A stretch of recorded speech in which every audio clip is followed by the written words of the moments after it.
Okay guys, another quick video. Cold start for you guys of the FS90R.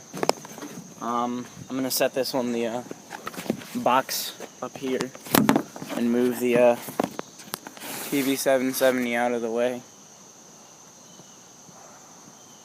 Actually, I'll just spin this around and come check and make sure you guys can see it.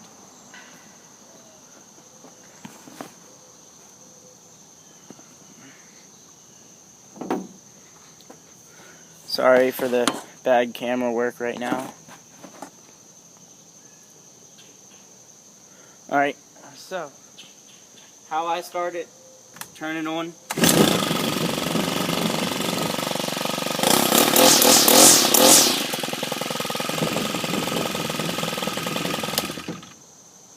It's that simple, first pull.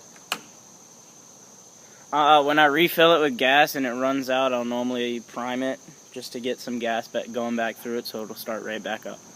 Alright, talk to you guys later. Rate, comment, subscribe.